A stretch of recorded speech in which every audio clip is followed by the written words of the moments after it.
Francis തൻ്റെ മാനസാന്തരത്തിൻ്റെ ആദ്യത്തെ നാളുകളിൽ നമുക്കെല്ലാവർക്കും അറിയുന്നത് പോലെ തൻ്റെ സ്വത്തുക്കളെല്ലാം എടുത്ത് പാവങ്ങൾക്ക് കൊടുക്കുന്നുണ്ട്. ഇതിൽ ക്ഷുഭിതനായിട്ട് തൻ്റെ പിതാവ് നഗരമധ്യത്തിൽ വെച്ച് ഫ്രാൻസിസിൽ നിന്ന് എല്ലാം പിടിച്ചു വാങ്ങിയിട്ട് ഉടുതുണി പോലും പിടിച്ചു വാങ്ങിയിട്ട് പറയുന്നുണ്ട്, ഫ്രാൻസിസെ, ഇനി മുതൽ നീ എൻ്റെ മകനല്ല, നിനക്കൊരു അവകാശവും ഇല്ല. എല്ലാവരും കാണുക, ബിഷപ്പ് പോലും കാണുക, പൂർണ്ണ നഗ്നനായിട്ട് ഫ്രാൻസിസ് ഇങ്ങനെ പറയുന്നുണ്ട്, ഇനി മുതൽ പീറ്റർ ബെർണാഡോനെ എൻ്റെ പിതാവല്ല, ഞാൻ ഇനി അപ്പ എന്ന് വിളിക്കാൻ പോകുന്നത് എൻ്റെ സ്വർഗസ്ഥനായ പിതാവിനെ. ദൈവത്തെ അപ്പ എന്ന് വിളിക്കാൻ ആദ്യം നമ്മളെ പഠിപ്പിച്ചത് ഈശോയാണ്. നമ്മൾ എന്നും പ്രാർത്ഥിക്കുന്ന ഒരു പ്രാർത്ഥനയുണ്ട്, സ്വർഗസ്ഥനായ പിതാവേ. ഫ്രാൻസിസിന് പലപ്പോഴും ഈ പ്രാർത്ഥന മുഴുവിക്കാൻ വളരെ ബുദ്ധിമുട്ടായിരുന്നു. കാരണം ആദ്യത്തെ വാക്കുകൾ പറഞ്ഞു തുടങ്ങുമ്പോൾ തന്നെ അദ്ദേഹം കരഞ്ഞ് സ്നേഹം കൊണ്ട് ഇങ്ങനെ വിയർപ്പ് മുട്ടുമായിരുന്നു. എന്നാൽ നമുക്കൊക്കെ ഏകദേശം 10-30 സെക്കൻഡ് മതി ഈ പ്രാർത്ഥന ചൊല്ലി തീർക്കാൻ. കാരണം ഒരിക്കലും നമ്മുടെ ഹൃദയത്തെ പോലും അത് സ്പർശിച്ചിട്ടില്ല. ഫ്രാൻസിസ് ദൈവത്തെ അപ്പ എന്ന് വിളിക്കുമ്പോൾ അത് കേവലം നാമത്തിൽ മാത്രം ഒതുങ്ങി നിന്നില്ല, അത് അദ്ദേഹത്തിന്റെ സകല ബന്ധങ്ങളെയും അഫക്റ്റ് ചെയ്തിട്ടുണ്ട്.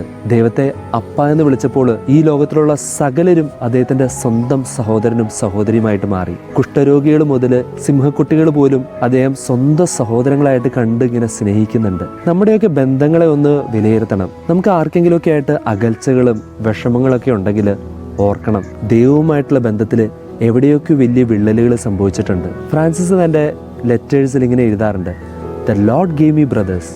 അതെ, ദൈവം നൽകിയതാണ് നമ്മുടെയൊക്കെ ഓരോ കമ്മ്യൂണിറ്റിയിലെ സഹോദരിമാരും. ഇങ്ങനെ ഒരു ചൊല്ലുണ്ടല്ലോ, the blood is thicker than water. ഞാൻ ഒന്നുകൂടി ആഡ് ചെയ്യാണ്, the spirit is stronger than blood. സത്യത്തിൽ രക്തബന്ധങ്ങളെക്കാൾ ആഴമുള്ളതാകേണ്ടതാണ് ആത്മാവിലുള്ള ദൈവം നൽകിയ സമ്മാനങ്ങളായ നമ്മുടെയൊക്കെ സഹോദരിമാരായിട്ടുള്ള ബന്ധങ്ങൾ. പക്ഷെ അത് അങ്ങനെയാണോ?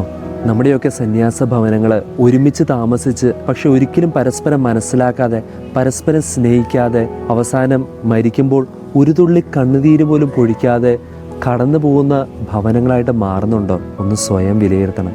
പ്രശ്നം നമ്മൾ ഇപ്പോഴും ചാക്കോച്ചൻ്റെയും വക്കച്ചൻ്റെയും അപ്പച്ചൻ്റെയും ഒക്കെ മക്കളാണ്. ഇപ്പോഴും നമ്മൾ ദൈവത്തിൻ്റെ മകനും മകളുമായിട്ടില്ല. ഫ്രാൻസിസിനെ പോലെ ദൈവത്തെ സ്വന്തം അപ്പനായി കണ്ട് സ്നേഹിക്കാൻ തുടങ്ങുമ്പോൾ നമുക്കൊക്കെ അറിയാതെ മറ്റുള്ളവരെയൊക്കെ സ്വന്തമായി കണ്ട് സ്നേഹിക്കാനുള്ള ഒരു വലിയ കൃപ കിട്ടും. അങ്ങനെ ഒരു കൃപ കിട്ടാനായിട്ട് ഈ തിരുനാളിൽ നമുക്ക് വിശുദ്ധ ഫ്രാൻസിസിനോട് മാധ്യസ്ഥ യാചിച്ച് പ്രാർത്ഥിക്കാം. എല്ലാവർക്കും വിശുദ്ധ ഫ്രാൻസിസ് അസീസിയുടെ തിരുനാൾ ആശംസകൾ നേരുന്നു. ആമേൻ.